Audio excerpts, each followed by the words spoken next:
Hi everyone, I am Stuart Elliott. I am the CEO and the owner of Elliott Scott HR, and I have no doubt, I'm hoping that I know a lot of people that are participating. I think there's a few people sort of logging on as we go. And today, this is our second webinar. We're actually quite pleased that we're doing this, and we had such a good turnout and good response from the first one that we essentially wanted to crack on and do it again. So we thought it would be really good to move forward with a topic that I think is hot on everyone's lips. And those of you that have seen the invite will see that essentially we are here to talk about AI. And the title was Unravelling the Role and Value of Generative AI in Learning and Talent. We have an awesome guest, a guest that I'd like to say has become a bit of a buddy of mine as well. Ben Williams, welcome back. Thank you. I feel exactly the same, so it's definitely reciprocated. Yeah, it's very cool. For those of you who don't know, Ben and I have recorded 2 podcasts now, which have been really good. The last one was about AI actually, and we got a lot of people listening into that at the time. It was a really good podcast. So if you haven't heard it, definitely go back to it. We recorded it just in October last year. But Ben, for our audience, do you want to sort of dive in and give us a little intro into you and your background? Yeah, sure. So my name's Ben. It's an absolute privilege to be able to come on this webinar today and talk to such an audience. I'm from Now Tech, but originally my background's from the Marines, which I know we spent quite a bit on some of those episodes talking about. So I spent 10 years in the Royal Marines between 2009 and 2019. Saw active service and peacetime service across the globe, and sort of went through the ranks there and ultimately finished my career taking recruits through training. So I was very heavily immersed in the training environment, which will be, part of a key thing that we talk about today. And then I left the Royal Marines. I didn't actually want to leave. I was kicked out because of my hearing wasn't too good. So I was showing the exit gate quite quickly once that was found out. But that opened up a new world to me, and I went into performance coaching, setting up a sort of boutique coaching and training consultancy that focused on and essentially building high performance teams through a number of ways. First started in sport, so I was very lucky to work with the likes of England football. Worked in amongst quite a few of the rugby teams. Worked with Manchester United, although I don't necessarily blame all results on me. Because can you do something about their success, Ben? Because as a supporter of Man United, I'm not overly happy with what's going on at the minute. Yeah, I think I'm going to brush over that. It's hard. But then, really started to find a place to sort of move what we were doing more towards businesses, especially more larger organizations, and helping really elevate teams into that high performance way through some coaching, training and workshops. And then ultimately when the pandemic came around, no one wanted any of that, and for right reasons. And there was definitely some holes we'd spotted as a very small boutique consultancy in how we develop employees, what that looks like from across all the business, and where do we have a role to play within that. So we went into technology where we co-founded Loopin, and Loopin essentially became a sentiment analysis tool that helps understand how people are feeling at work, and then really ultimately helping them do something about that, whilst at the same time giving the insights and data to the company to help it grow. And as we've gone on that sort of 3-year experience, we've essentially started as a sort of Slack plugin bot through to now leveraging generative AI in that space around employee development and sentiment, and then also diving much more into knowledge transfer and information access for companies using generative AI. So very much a very big jump from sitting in cold, wet, miserable bushes, probably in the Brecon Beacons, to now co-founding and running Loopin, but a wonderful challenge, and I'm looking forward to sharing some of our insights today. Yeah, that's cool. That's a nice intro, and it's good that other people that maybe haven't listened to the podcast can sort of get to know you as well. One thing I do want to say to the audience that are listening, and I can see the sort of participants going up slowly and steadily. One thing I would say to everybody is we like these forums to be very interactive. So my advice to you all is, if you have a question, put it in the Q&A section for us, okay? And we'd like to, if we can get through it as we go, we will. What I always find with Q&As is if we have one at the very end, we only manage to get through 3 or 4 questions. So if you have them as they come up, send them through and we'll do our best to sort of get through as many of those as possible. The best forums on these is when we actually interact and engage with the audience rather than sort of sit here just talking at you.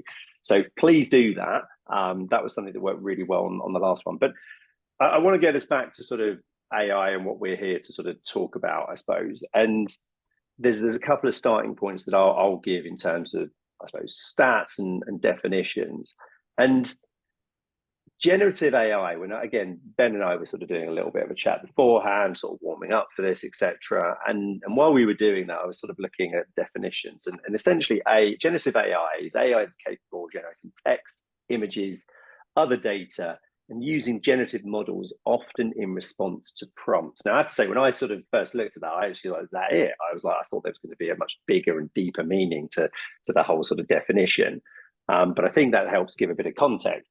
And the other reason why we like this so much as a topic at the moment is we did a survey last year, and we asked a question around, are people looking to implement a standalone generative AI platform into your HR tech?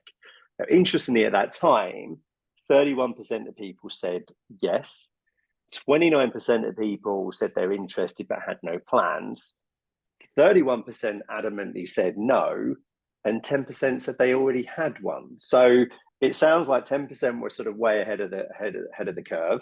It sounds like 31% are absolutely talking about this, but it also sounds like just as many people didn't seem to be that bothered or didn't have any understanding that it was going to be rolled out at all. So it was quite a sort of nice sort of summary. And I think it's interesting that I think the no's, I think, will go down. If we ran that now, I'm pretty certain that'll be a very different survey result. So Ben, when you sort of give us some context to all of this, like why was it such a thing that you went into? And obviously I know that Omni was such a big thing for you to launch last year, wasn't it? Was there a reason why you decided that this was the future? Yeah, when we first co-founded the business a few years ago, there was this kind of hypothetical thesis around, imagine if you could put a coach in every single person's pocket, right? And we come from, I spent 10 years in the Marines, which is predominantly focused on training people for a harsh environment to operate in very hostile conditions. You're always around training. We actually call it 90% training, 10% action. When moved into the more commercial world and started working with businesses, you realize that number's actually probably completely flipped on its head, and probably less so at 10% and more towards 5% of our time is spent preparing or training and developing, and then a large amount of our time is spent in action. And that can't be avoided. The different worlds, the worlds apart. But there's better ways to make that more succinct and efficient, I believe. And where we went into technology was, imagine, like I said, putting a coach in everyone's pocket. And as we've gone on that journey, we've started with that Slack plugin, Teams plugin that I mentioned, that kind of takes emojis of how you're feeling. We kind of preloaded a load of responses so we could get into the person on how they are and something to do about that. But as then generative AI, has predominantly become more commercialized over the last year, and we released our sub product Omni, which is customizing those types of products for organizations. We really started to wake up to the fact that knowledge transfer and information access to business is just so spread out. The bigger the org, the wider the sort of spread of information is to find things. Throwing data in there, we're leveraging a study by McKinsey around how 2.5 hours a day are spent searching for information by most average employees, which starts to significantly add up. And that's just to make them effective within their role. And so, that almost a third-ish of their day being spent looking for things to make them good at what they're there to actually do and just support them in what they're doing is quite a staggering figure. And when you apply that then to what an average salary could be of around 44k, maybe in Britain at the moment, what that might look and feel like, then how much of that salary is contributed towards that time looking for things. And again, I find it really interesting around that survey of, are you looking to put generative AI technology into your business, and getting quite a lot of no's probably to start with. I think actually it's about language. If you then said you completely get rid of generative AI technology as a sentence, and you say, would you be interested, or would you find it useful if your people could find information a lot quicker and more personalized to what they're experiencing, whether that's stuck on a process or a particular product line, or they're just feeling a bit burnt out and need some advice, and they can get that information quickly, that number would be way more up towards 70, 80, maybe even 100%, because that's efficiency, that's effectiveness. And I suppose that's that barrier we face at the moment, educating the market. Is AI, generative technology, sounds scary. It sounds looming. It's everywhere. It's in every, like 1 in 3 press titles at the moment. And actually, it's its use, and that's where we apply the technology into our business to become AI agnostic. Meaning we're leveraging the technology, we're using the technology, but we're also really trying to solve true problems, like people accessing information, knowledge transfer across a business, consolidating all of your processes and protocols into one succinct place where people can access it to, all the way through to how people are feeling, and using generative AI to support them in their development. And so it kind of all encompasses into that, and that's where we find ourselves, to leverage the technology as opposed to just constantly talking about it as generative AI. And really finding use cases for it to be effective within businesses.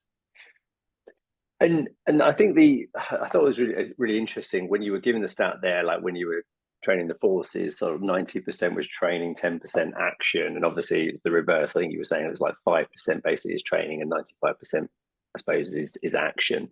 So AI essentially is, I suppose, trying to play much more of a role in terms of being able to sustain that action state whilst actually also learning at the same time. Is that part of the solution from this? Yeah, so it's exactly that. I talk about this all the time, and I love it. There's something called the forgetting curve. And if you look at how training is given within companies, it's quite often, L&D driven, HR driven, it could be line manager based, and it might be targeting specific problems that have come out of an engagement survey 2, 3, 6 months ago. We then use workshops, external facilitators to come in and train people, and then you have access to things such as maybe an LMS or PDFs, PowerPoints, information that's provided in line with that training. I believe that still has a place, but ultimately what you're trying to do in businesses is make what you give your employees sustainable. So when you train them and you spend hundreds of thousands of pounds in many places, the training, leadership development alone is a $300 billion industry, and that's just one vertical of employee training. You take that, how much is spent on upskilling employees in certain ways, that then you apply a problem of scale, cost, and then stickiness of the training that they've received. So someone goes in, let's not beat around the bush. There's a percentage of people that will go into an online workshop or in-person workshop and go, it's dev work, don't care. And then there'll be a percentage that are quite committed, and then there'll be a certain percentage that might be an anomaly of maybe don't care or just not sure whether it fits into their role. But forgetting curve is within an hour, 50% of that information is lost predominantly amongst most of those individuals attending. And then within 7 days, you've lost 90%. And that's why people default back to their old ways of working, their existing habits, because they're in there, whether they like to be in there or not. They'll try and take in that information, but they're so busy, and it's done in such a condensed piece of time, like a days of PowerPoints, and you can access the information afterwards, that ultimately then when they go back to their role, it's kind of like, it's gone. And then 7 days later, they're back to default. Now, if you take the military, for example, very different worlds. I'm not trying to compare them in the sense of you need to copy the military, but the military has their people constantly around training. So if we had that model of, here's a workshop on how to do X, and then never really touched it again, and then sent our troops to a hostile environment to do X, the result's going to be pretty poor. It's going to be pretty negative. So what we do is we put them into an environment where they're constantly learning, and that's much more physical, and that's a different world. However, there's a thesis you can take from that, is how much more you can put around your employees so they feel like they're learning a lot more. So now you take AI into the example of dovetailing, just for example, training at the moment, as we're on the subject, where someone goes in and they do a workshop that the company's provided, internally or externally. And then that information from that workshop is put into a knowledge set, which is what we do within our offering, placed into a knowledge set so that when someone is off that course and they're into their line of work, they can go into somewhere and research really quick. Like, oh, I'm facing this problem at the moment. I was on this course the other day, or I've just done X, Y, and Z. Help me. And actually the content is behind a wall that then comes forward. And what was generic content now becomes far more personalized to the end user, where they're able to put in their opportunity or challenge. And now they're able to get a response based off that content, but is related to the situation that they're within. And finally, you have an opportunity that people can leverage that makes them more effective in utilizing their training they've been given, as opposed to it just falls off the edge of a cliff and then we wait for the next workshop to come back round. And that's where we come to this whole point of the role that generative AI plays in that space. Yeah, it's interesting you say this, and it's interesting you raise like the forgetting curve. We've had one comment actually that's come through quite quickly actually. Kate Jenkins, who's a guest here, and says that she knows you, Ben, as well, but said one of the bigger problems that she says and experiences is that when anything hits the fan, and she said it comes from a background in hospitals, training is learning development is one of the things that get pushed to one side. They park it. And then trying to get people to actually do it is really, really frustrating. And I think a lot of business probably suffer from this. I think regardless of what business you're in, when something goes wrong, everyone will can that and react to the problem. And she's really commenting around, I suppose, how she's excited about how AI can actually help with some of that. It can help get the learning done in the background if these things can't happen in person like they don't seem to. So the forgetting curve's not even an issue because people aren't even turning up sometimes. Yeah, and hi, Kate. Kate's awesome and is working with us on a project at the moment as well. So it's good to see you here. It's exactly that, right? So why don't people come to the training though? You have to ask that question. Is it because it feels generic? Is it feels it's one for all? It's not something that they've requested and it's not unique to them. And that's part of the challenge. The biggest thing around learning and training though is the value comes from the execution of that value and training. It doesn't come from what's being necessarily presented in the workshop. That's the most invaluable information you can receive, of course, but the true ROI to the business is that facilitator we brought in or that training that we set up for our employees was effective, it was useful, and they executed it within the tasks when things hit the fan. This again is where AI plays a very significant role in personalizing this experience to people a lot more. So if I go on a workshop that's around leadership, for example, and it's a particular model that someone's put together and is teaching 30 people in the room a particular framework, that's great. And I want that knowledge, but now how does that knowledge become applicable to the role that I'm sat in within a tech team that's forward facing to a user interface and I'm trying to improve the experience of our onboarding flow? That wasn't discussed in the workshop. The framework of leadership was, but now I need to lead a specific team to achieve a specific objective. So I have to try and work out as that leader, how what I took from that training environment now can be executable within my role. So what have I got? I've got the resources. Maybe I've got an LMS, or I need to go and ask someone. There's a lot of one for all generic content, or I need to ask someone, which is human time intensive. So again, what role does generative AI play? It plays a role of ingesting all of that information that's unique to the business, that that end user can go and ask a question to a portal or a chat interface and get a very dynamic response within that moment to help them become more efficient in the role and part they're facing in the business. That to me is invaluable to what a business can have within its arsenal. And I'm sure we'll talk about it, but let's just throw in the complexity of generational distractions and attention spans. And I'm speaking as a millennial and also having 2 Gen Zs within my house as young children. You've got about 7 seconds to get them to the right information that they need to see when they need to see it, otherwise they move on. And your LMSs and your one for all workshops and training isn't going to cut it for that next generation of people coming through. And that's not to offend, that's not a bad thing. It's just a new way of having to learn and train is here. And we've got a solution for that. And then that feeds into talent acquisition. People want to work for your company because you've got tools that helps them be really good in their roles, saves them time, and makes them effective. So it all wraps up into the same pool. Yeah, I'm sure it does. Out of interest, actually, there's a slight follow-up to this. Could we then use AI? Because a lot of the learning that goes through in the classroom, you then need to follow up on. You want to make sure learning is embedded, for example. Could we then use AI to do the follow-up for us? Is that something that we can do to sort of do a follow-up in, say, 2 weeks' time or 4 weeks' time or whatever the time frame is that we'd like to do it? Absolutely, and not to plug our own systems, but that's exactly what we've built into ours. You can go ahead. plug.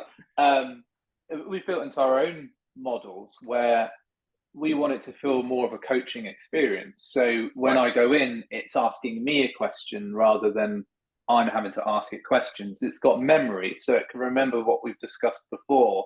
It can set goals and objectives with me for what I want to discuss. It can book into my calendar when we should next check in with this session. But equally to what you're saying there is, what about the company? So at an individual level, that's a really, really effective tool, whether we do it or someone else does it. The ability to act information based on what I'm experiencing is invaluable. And generative AI provides that tool. Clearly, I'll plug ourselves, but the opportunity is going to be staggering with that. Then there's the company, right? So it's not just what the role plays for the end user, but then the company itself. And knowing this space, having started in pulse surveys and engagement tools where we originally started with Loopin, is you acquire data and people submit that data, whether that's based on how they're feeling or some thoughts around work. And obviously you've got that pulse from what might be daily to weekly through to biannual, if not annual engagement survey. So let's just focus on the engagement survey for a second. Yeah. Bring in a load of data. Here's a load of complaints. Here's a load of thoughts. You don't get 100% uptake. No company really does get 100% uptake on their engagement survey. You usually get the most forward-thinking employees who will submit the most rich data, and then you'll get the negative employees who are probably thinking about leaving. So it takes a good couple of months, maybe a good few weeks if it's efficient enough to get that engagement survey off the ground, put in, circulated, filled in, acquire the data, analyze that data, and then strategically implement what needs to be done on the back of that data. So if we're doing that once a year, there's probably a 6-month window there, isn't there, of movement in the business, retention issues. If you look at the more negative employees that might have filled out engagement survey, are they probably most likely to be within your 20% of those leaving the business anyway? So the time you come back around to implementing what data that engagement survey brought in, 10% of those people might have left. It's so slow in action that people have forgotten or don't care, and it ultimately becomes a waste of time. What if there's a product that it's not just providing the end user useful personalized experience, but at the back end, it can tell the company, here's some key themes happening at the moment around burnout or leadership development. This is what people are thinking at the moment. Aggregated anonymized data. Geographically, here's some focus points for these regions that you really need to knuckle down on. And you could get that today, as opposed to waiting 6 months, be really effective and proactive in trying to sustain what you're trying to put into the business, but avoiding some of the big problems that are going to be inevitable when you don't know about them. And then having an impact on, the things that people are actually genuinely bringing up. If people are talking about burnout or struggle with going to leadership or management about certain things, and it's, you can see that number, that volume of people which AI can aggregate, you're going to get a very clear picture within weeks, not months, of what your employees are experiencing and what to do about it. So the game changer doesn't just shift in having a tool for the end user to be really effective, but the back end, the stakeholders who are trying to ensure training and development and information access is sticky, it's easy to get to, but also know some of the problems and main problems impacting people. So you can reduce retention, you can increase talent management, you can reduce absenteeism and all those other things that get talked about at board level. Yeah. And there's there's another question that's come in around sort of this similar sort of topic, I suppose, ensuring that, how do you ensure that the generative AI will iterate what was taught in the classroom? And I suppose they then say that they've seen an example, I suppose, of building an AI coach to sort of help consolidate and follow through with learners about that actual classroom learning. Is that possible? I suppose the question is, how do you do that more than anything else?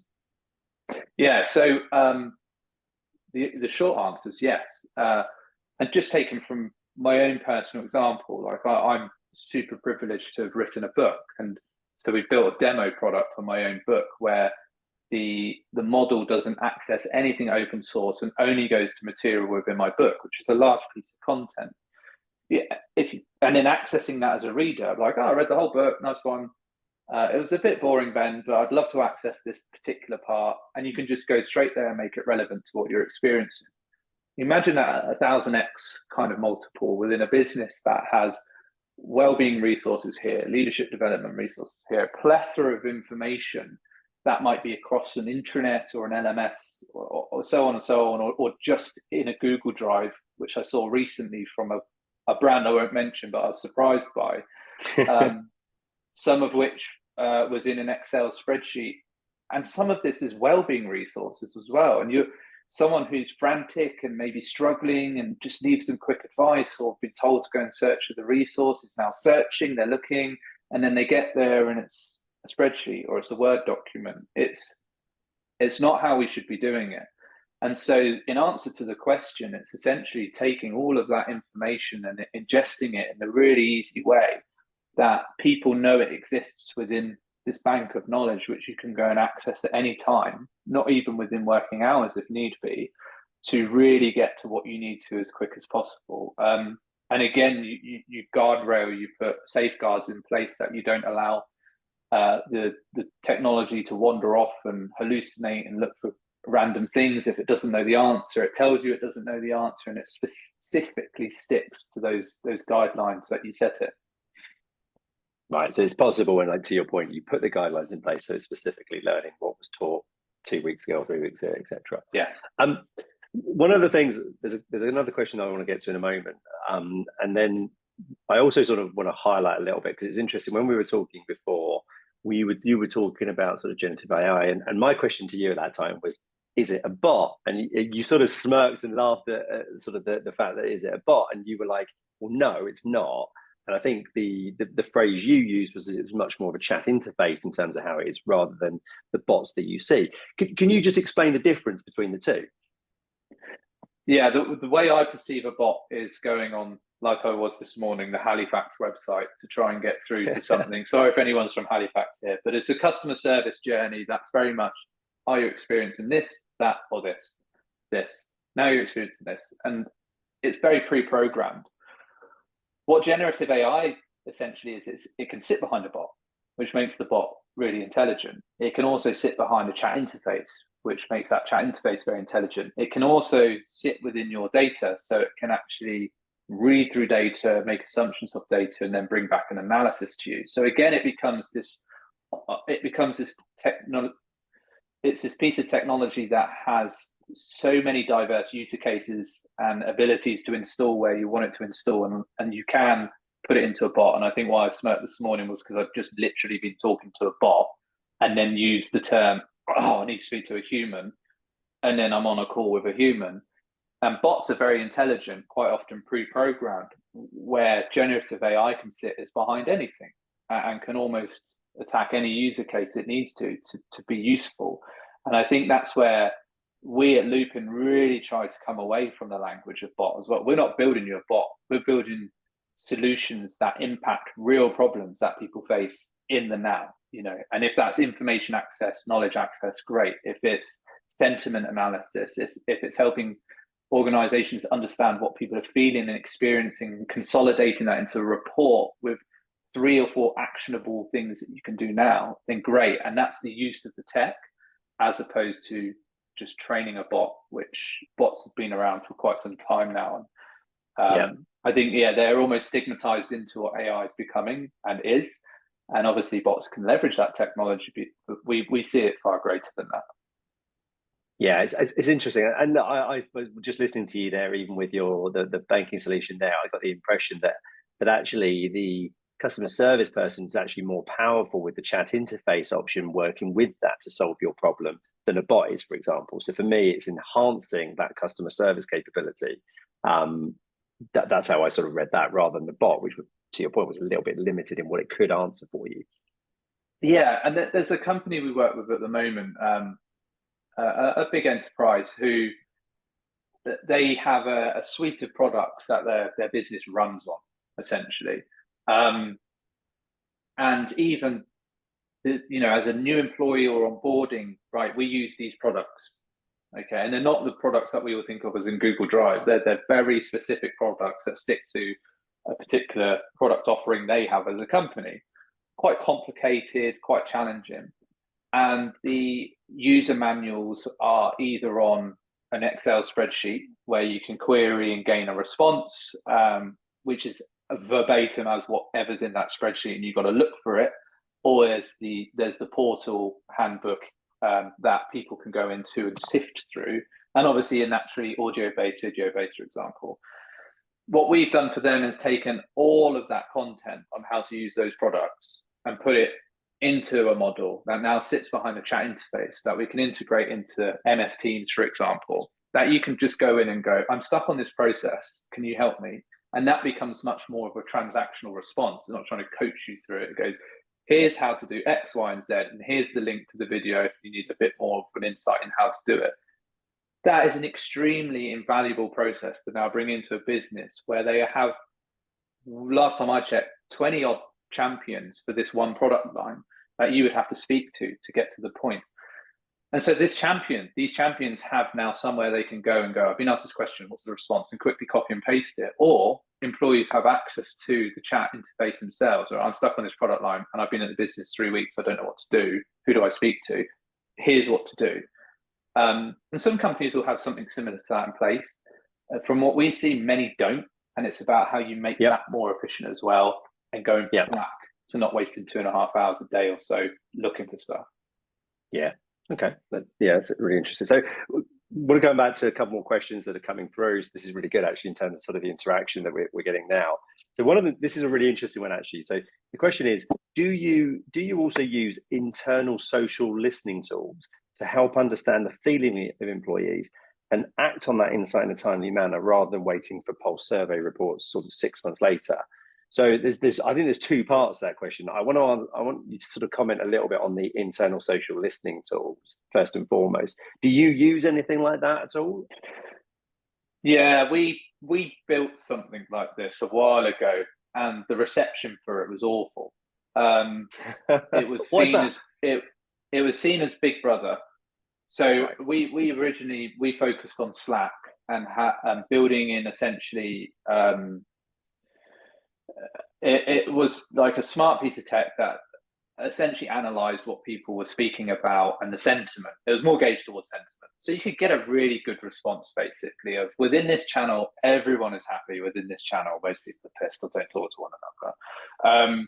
And you can gauge an understanding of the organization. And what we call it is automatic sentiment analysis. So that's what we've now built back into our updated version of what is essentially our out-the-box Loopin version, which is more geared towards sentiment analysis, where you go in as an employee or as a user of the product, and you can focus on particular things such as leadership development, or you might want to focus on well-being, or a plethora of different things that you want to focus on. And then you can have a conversation with that. And obviously we can white label that and custom it for businesses. But ultimately the sentiment analysis doesn't really come from how are you feeling today, click one of these emojis. It's more based on your tone, the way you're speaking, questions you're asking, and we anonymize and aggregate this data so it's not exposing the individual user, but you can get a very clear understanding of how someone's feeling based on what they're typing, even through the limit of what they're typing. And that's really powerful. But rather than plugging into Slack and or somewhere else and being almost Big Brotherish, we would rather aggregate and anonymize that data so it's useful for the company, but it still protects the end employee, and we feel more secure doing that within our own platform. Yeah, on the social listening, I will jump in there a little bit. There is a company that I know, and I don't think it's a secret. The company they're expanding. It's a company called Behaviox that do this, and they specialize in, they utilize this social listening tool from a compliance perspective more than anything else. So it's not a tool to sort of, I suppose, delve deeper from a sort of, I suppose, I feel intimidated or threatened by it, but it's there from a sort of a compliance and a regulatory standpoint more than anything else. I remember meeting them probably about 3 years ago, and they were at the start of their journey. And I did find it fascinating, even then, that they could break down the conversation, they could highlight the pause, they will show you the percentage of who spoke and when they spoke and who led the conversation, who dealt with it.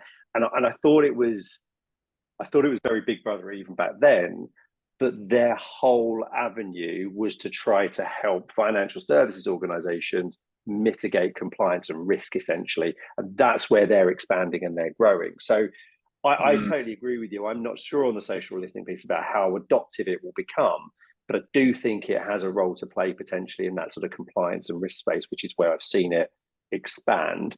But to come back to the second part of that question, Ben, I think we've answered this already, but I do think that the idea of the questions that are coming through allows us to respond more quickly rather than waiting the 6 months for that sort of pulse survey report.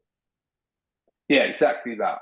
We used to do engagement surveys in the Marines. No one would fill them in. People would draw on them and do stupid stuff. And I won't go into what that could be. But it is very limited. Like, people just wouldn't return the data. And so then essentially the MOD doesn't know what to do, because so no one's telling us anything. And then it'll go off and crack its own and do something that it thinks it should be doing. But you put a bunch of Marines in a room with maybe a one-up in senior leadership, and you'll get like warts and all of the problems and the issues that they're facing. And actually, the environment just was never set up. And you can easily ask, and I'm speaking from experience, why don't you fill out an engagement survey? Because I know nothing will come of it. So as a Marine, it's just like, I know nothing's going to come of this, so why waste my time doing it? And that's immature and a bit naive, maybe when I was back surfing. I was like, well, if you put something in, something might happen, but you need volume to do something about it. But that's the problem, isn't it? And that's probably felt with most people on this call and across most businesses as well. We put out an engagement survey, 60% of people fill it in. Most of it's like 3, 3, 3, 3, 3, or average, good. And you're not getting rich data that then allows you to go, great, now we can do something about this. And going back to my original point earlier around your strategy, people's strategy often falls out of what you've learned within that engagement survey. And what we're saying is, if that's ineffective and it doesn't work, there's a new route to it, and it doesn't have to be regular surveys. It doesn't have to be pulsing. You can understand the sentiment of your organization through technology that we're building, or even simplifying it and less around sentiment and more around knowledge transfer. And we've built custom solutions for other businesses, and then you can analyze that sentiment. You're looking at, well, people are searching a lot here, or they're not finding this particular product line very easily. Go and invest in helping them find that product line easier, make it clearer. This process is really faulty. So it kind of goes back to your original point there. And that, again, if you're trying to help, what we're trying to do, help employees be happier and more productive, that's a route towards doing so, getting the information you need quickly so you can be successful in your role, not waiting 3 months for the results of the engagement survey. Yeah, I think that's fair. I will reiterate though, the social listening piece I think is a really interesting debate. I think that will continue to have, and look, it's a debate for another day. But I will throw it in that most of the things that I talk about when people talk about things like hybrid working and stuff, it's about trust, isn't it? People want trust. They want to be trusted in their job. They want to be a trusted employee, and social listening almost goes against that. So I think, for me, you have to be really careful with that. And as I said, I think it's a debate for another day. But I think that's one of the barriers to it sort of being rolled out, I suppose, everywhere. Online. Yeah, it really is. And then so there's a few more questions coming through. I think this is a bit more of a, hopefully a straightforward one for you, Ben. I'm going to go with this one first. Can you share how long does it take to build this kind of software? We were talking about this last week. Yeah, how quick did I get yours to you? It's a bit longer, actually. Very quick. Yeah, we've with smaller companies with less knowledge sets, we've built all our proprietary work. You know, we're kind of iterating as we go. So we've done some within sort of 4 or 5 hours. We like to take our time in understanding the business a bit more. So more medium to large size organization, to turn something around into a pilot, we can have something out within a week and tested. And then you grow those pilots from there. So it's very fast. And yeah, for anyone interested on this call, we're happy to talk about that and prove ourselves out a little bit, because it's a very quick process and it's not what people think is going to be 6 to 12 months of software building customized to the individual company.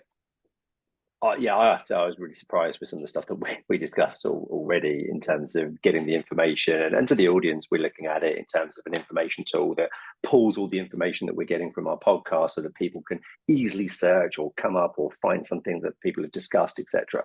And actually, I've been so surprised at how quickly we've been able to sort of get to a point of starting to test something, essentially. So it is a quicker process, but I do also think my advice to anybody would be, understand the problem that you're trying to solve as well. That would be a key part. Like, really, if I was working with yourself, Ben, I'd really want to sit down with you and go, this is what I want to do, and make sure that everything was aligned on that side of things. We had a. Can I just jump in on that one? Yeah, of course. Yeah. That's a really, really important point. So, and I'm speaking completely from transparency and experience here. We have some customers who don't know what to do with what we've built them. Right? It's as blunt as that. And we're a company of integrity. We genuinely are. And we really try and work with these customers, some which are smaller, to understand how they can leverage this tech. You know, prime example is actually we've got a few trainers and coaches who work with us who have gone, AI is the future, put a load of stuff into something that we've built for them, and then gone, I don't really know what to do with this now. Where do I go? And we have to find a way of advising them, clearly, but ultimately we're building the technology that they then need to go and solve for a user case. Where we're seeing more success is in the medium to more larger size organizations who are like, Ben, I've got all my leadership development resources everywhere at the moment. Can you just put them here? And so all my senior managers and line managers have access to it like that. Perfect user case. Yeah, cool. We can do exactly that. Same for like well-being resources or processes or product lines and information and handbooks. You know, Ben, I've got all this information here. I need it here. Sure, we can do that really quickly. I think where we find problems with some customers is we want to jump on the AI train, but then they're not sure about the user case that they're truly trying to solve for. Most people on this call will have an idea of going, oh my God, we've got all of this everywhere. We could probably do with something like that. But it's really understanding the user case of how much more accessible is it now to the end user, the employee, and what does it add to their day? Yeah, and I think everyone's still learning as they go with this, aren't they? A little bit. There's a little bit of that people will definitely sort of learn on the job. But I'll go to another question that we've had through. So Nikki Davies, hi Nikki. Nikki mentions that Bain reported that 80% of CHROs predict that generative AI will impact talent management. Do you agree? And what do you think the implications would be?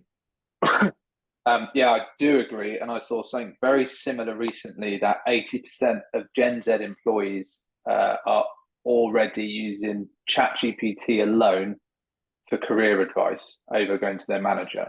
So there's bits of data. That genuine stat, Ben. Obviously, you said that. Like, did you saw that recently? Did you? Yeah, I was skimming through.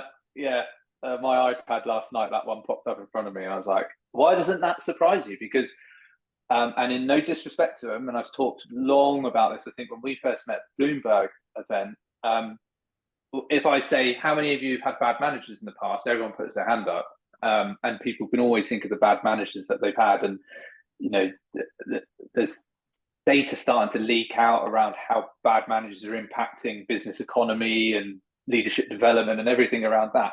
We don't have bad managers. We just have bad ways of really improving our managers and making them successful in their role. And yes, there are anomalies. There are toxic people that you don't want in your organization, but ultimately there's lots of great people out there who would make amazing managers and leaders, but don't necessarily get shown the way. They're based on they're promoted on metrics, they're trained on workshops, and they're given access to online content to try and make them better in their role. And they use one-to-ones with their senior line manager to make them better. It's ineffective, right? And it proves in that. So then the issue with that, the cascade effect of that, is then more and more employees don't feel comfortable going to their managers for many reasons. So then they'll then go somewhere else to try and find that information. Now, the worst thing that can happen to a business is where they go is another business. They just leave and they talk with their feet. What, again, generative AI has a role to play in talking about talent management as well is being able to access those answers or ask questions without bias or judgment to make you successful in your role, so that you can move forward and progress through the company, whether you've just started through to being a senior manager, and removing maybe a bit of that human touch from it, which I don't think is a bad thing. You'd read a book, you'd go on YouTube and watch a video, and there's an opportunity for AI to play a role in there. So I completely agree. It has huge potential in that space, and it is entering that space evidently if people are using the technology in that way. Yeah, and Nikki's actually sort of what would be the applications. It sounds like the applications they're around the accessibility to how to solve a problem or a performance problem, or even a coach. The other thing I suppose we've been talking about a lot today is that coaching used to be seen as something you got when you were very senior, maybe in terms of development. Now, and this is the way I think AI can really help, is that accessibility for sort of junior managers or mid-level managers where they can maybe get their own coach. We all know the cost of coaches, that they're not cheap. So I think maybe, is this a balance potentially? Absolutely.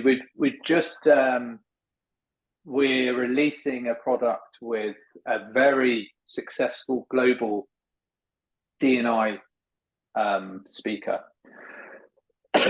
And what he does, he goes into organizations and he sits with boards, right? So he sits with boards and helps them identify their D&I strategy and what to do about it, and then coaches the board every quarter or so on to be successful with that.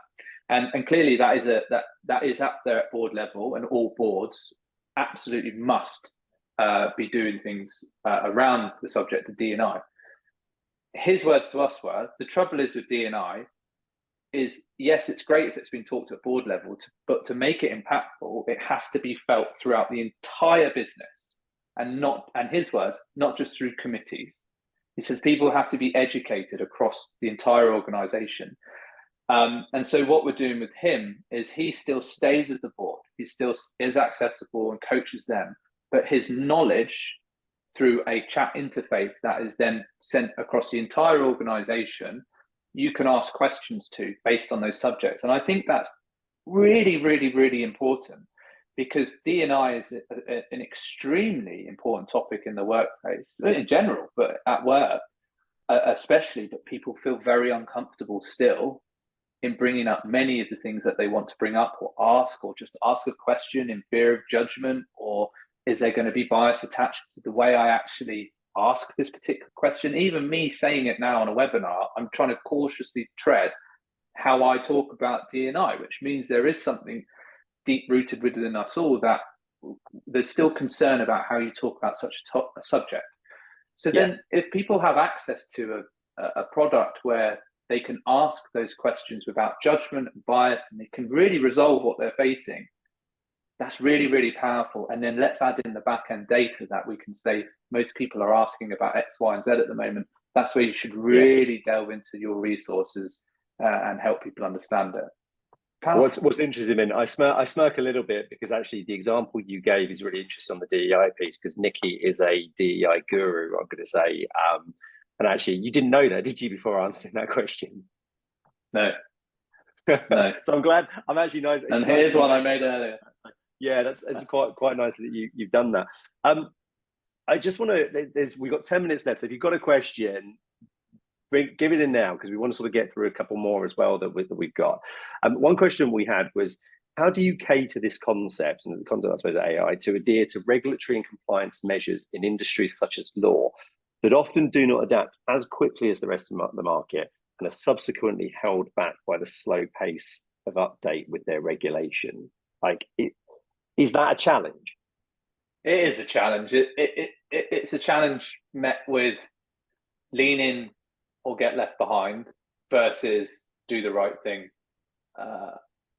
to regulatory standards. Okay, and that's probably not a great answer, but it is essentially that. There's those forward companies that are like lean in, break things, we'll work out as we go along, to those that are far more less inclined to do so. We actually work with a law firm at the moment, and their user case for it is actually to, based off their own documentation, their own internal processes and everything that they have available as their company, to actually upload their own material, to analyze it, to use it internally as a tool.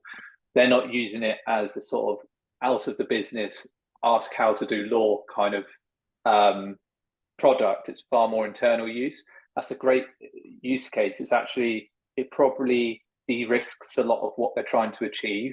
I think there'll be a large percentage of law firms which will sit back, law firms especially, finance as well, maybe, which will sit back and go, oh, we'll wait till this one unfolds a little bit.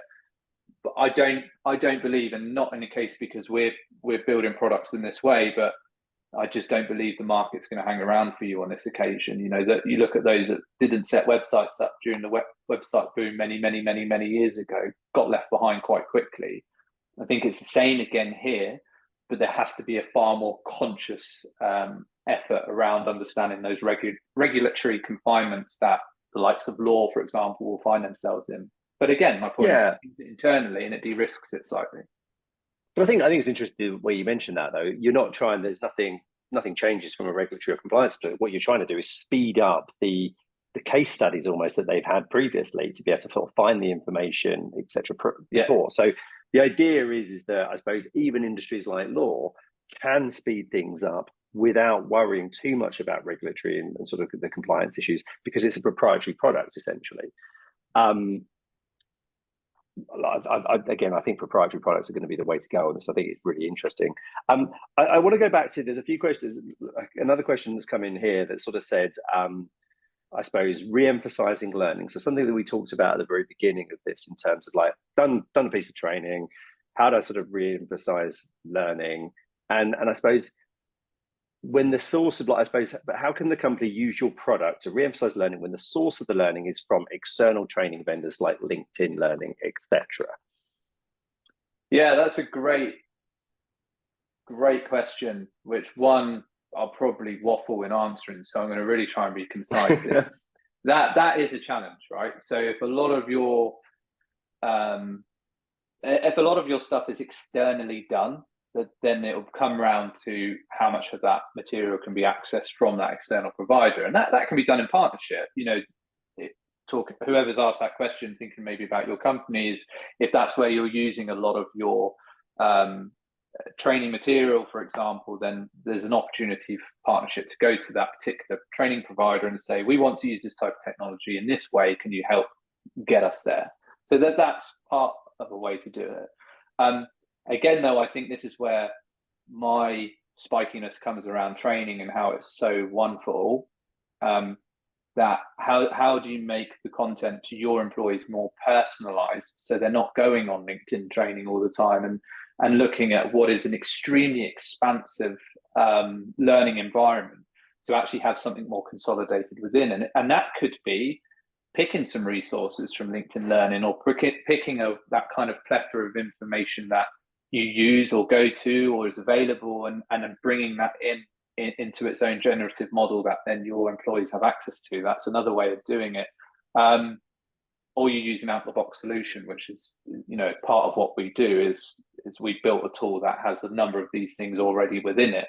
And that can sometimes eliminate some of those problems. But I think that's a hurdle a few companies will face. The flip side to that is there's many companies who will also be going, everything looks like the photocopying room and everything's on the floor and no one knows where to go and find stuff, and how we help tidy that all up and present it in a really seamless way. And so there's two sides to that coin, I suppose. Yeah, interestingly, with external vendors, though, I can see the external vendors going down this route, and they say to people, right, we'll come in, we'll do the training, we'll give you guys access to our portal for the next 4 weeks, or however long you need to, or if you want to pay for it, you can and have it longer. I can imagine that external vendors will almost go down the route themselves to have this, because if they're looking at this, they're probably looking at it thinking, what's the biggest cost for us? Biggest cost is having somebody stood up doing man hours. And actually, we don't want to keep coming back week after week. What we want to do is be able to touch more clients. And if we can solve a lot of the problems by giving companies access to this and helping you do this, I would have thought that a lot of external training vendors would probably be looking at this quite heavily. So yeah, scale is a massive thing. How do you scale your own training company? And the other part of that is, what is the true ROI? The ROI of revenue and retention is a very obvious metric to deal with. When you're talking about people in general, how they're feeling, how they're developing, a very difficult ROI to prove. We're just working on a project now with Oxford University to prove out a particular set of metrics around how impacting well-being, development of individuals ultimately improves an ROI for the business. But from a training vendor, they only get invited back if someone can sit there and go, yeah, actually last year when we brought you in, we did this survey, you implemented this and we saw this improvement. Great. So training providers looking at your business going, how can we be more successful with you? And that's where maybe people on this call can go, you need to get your material into something like this so our people have greater access to it, and we know they'll be more successful on the back of it, and you'll get a greater ROI off it as well. And that's the equation to sort of solve.